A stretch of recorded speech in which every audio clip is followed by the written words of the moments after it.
It was the kind of headline that stops you in your tracks. Gene Hackman found dead with wife and dog in New Mexico home. For most, it was a quiet shock. The man had lived a long life and had long since retreated from the glare of the Hollywood spotlight. Yet something about the details didn't sit right. The word unexpected didn't apply to his age, but to the eerie stillness in which he was found. No sign of struggle, no clear cause, just a world-class actor, his lifelong partner, and their beloved pet, lifeless, side by side. The silence of that scene was louder than any tribute. It wasn't just that Gene Hackman had died. It was how he died and what followed that raised the hair on the back of people's necks. Whispers turned into questions, and questions quickly turned into speculation. In a town where stars fade quietly or blaze out dramatically, this was something different, a mystery wrapped in stillness, daring anyone to look closer. Just when the shock of Hackman's death began to settle, Robert Duvall's voice cut through the silence like a blade. I tried to warn everyone. It wasn't grief-laced tribute or a nostalgic farewell. It was a warning, a stark, unsettling phrase that flipped the entire narrative on its head. People leaned in. What had Duvall seen? What did he know? In a single sentence, he transformed the story from tragic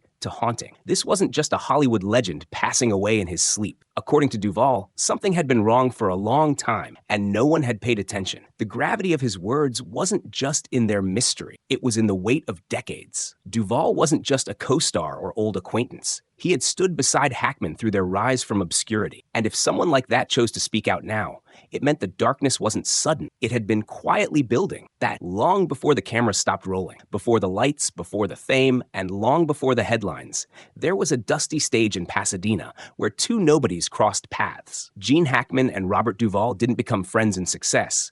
They became brothers in failure. At the Pasadena Playhouse, where talent was measured with ruthless precision, Hackman was swiftly expelled. Told he didn't have what it took. It could have broken him. Instead, it lit a fire. Duvall, who stayed longer, recognized that fire instantly. They were both outcasts, unconventional, and unwanted by the system. They bonded not over shared ambition, but shared rejection. In a world that told them no over and over, they chose to believe in themselves and in each other. Together, they faced the cold reality of being broke actors in New York, hauling furniture by day, chasing dreams by night. There were no red carpets, only resilience. And in that crucible of struggle, a friendship was forged. Not polished, not perfect, but unshakable, because nothing binds two souls quite like surviving the storm. No one else believed you'd make it. Some flames illuminate, others burn. With Gene Hackman, it was always both. From the earliest days of his career, there was an unmistakable fire in, a raw, simmering intensity that didn't wait to be invited into the room. It crashed through doors. That short fuse, that edge, wasn't an act reserved for the screen.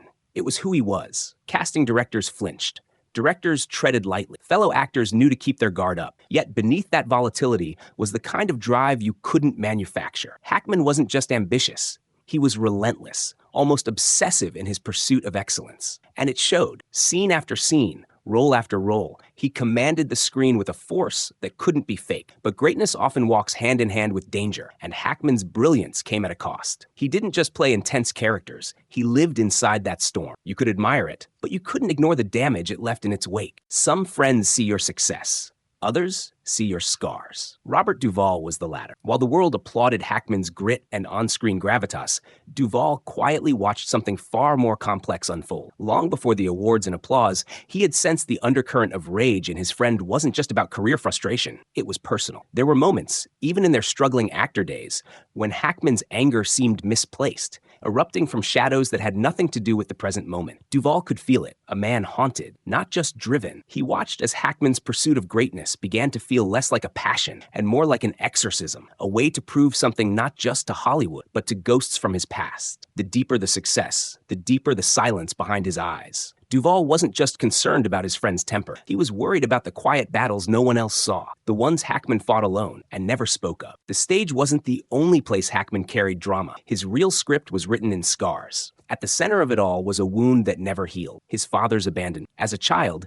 Gene Hackman watched the man who should have protected him walk away, leaving behind a vacuum that no success could ever fill. It wasn't just a moment in time. It was a defining fracture that shaped how he saw the world. Trust was hard. Forgiveness? Impossible. Even as the industry showered him with accolades, he never stopped hearing the voices of those who told him he'd never make it. Every scene he stole, every role he nailed was less about the audience and more about the invisible jury in his mind. He wasn't just acting, he was avenging. That deep-rooted resentment became his fuel, but also his burden. While others saw confidence, Duvall knew it was armor. Underneath, Hackman was still that boy, bruised by betrayal, performing not just for applause, but for closure he would never receive. Fame had once been the battlefield. Now, silence became the retreat. In his later years, Gene Hackman didn't just slow down. He vanished. One day he was a force in Hollywood. The next he was a ghost in Santa Fe. No red carpets, no surprise cameos, no heartfelt reunions with co-stars. Just gone. He severed ties with the world he had once fought so hard to conquer, even distancing himself from those who had been in his corner since the beginning,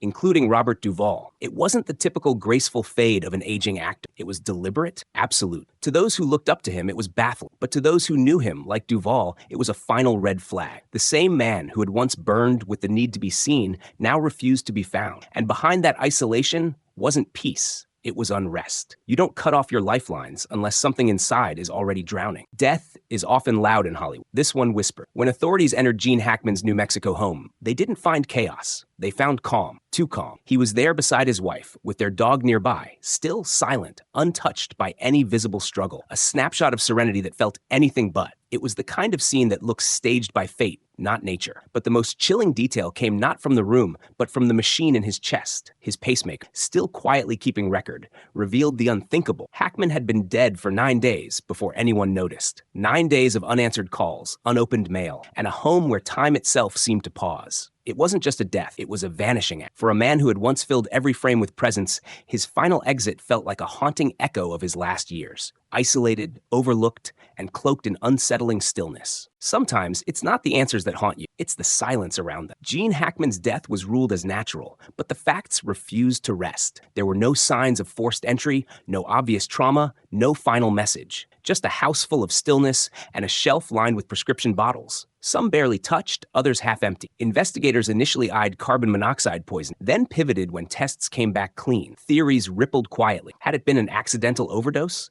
A slow, silent collapse? Or something even more elusive? The official reports closed the case, but they didn't close the questions. Because when a man known for intensity dies without a sound, surrounded by unanswered clues, doubt is the only thing that echoes. And for those who knew Hackman, especially Duvall, the ambiguity wasn't just medical, it was personal. The truth may have been buried with, but its shadow remained, dark and unresolved. He was a legend on screen, but a mystery behind the curtain. To the world, Gene Hackman was the actor who commanded every role with raw magnetic force. But to Robert Duvall, he was something else entirely. A man carrying too many secrets, too much fire, and not enough peace. As the years passed and Hackman pulled further away, Duvall saw the pattern not as retirement, but as retreat. Not from fame, but from people, from connection.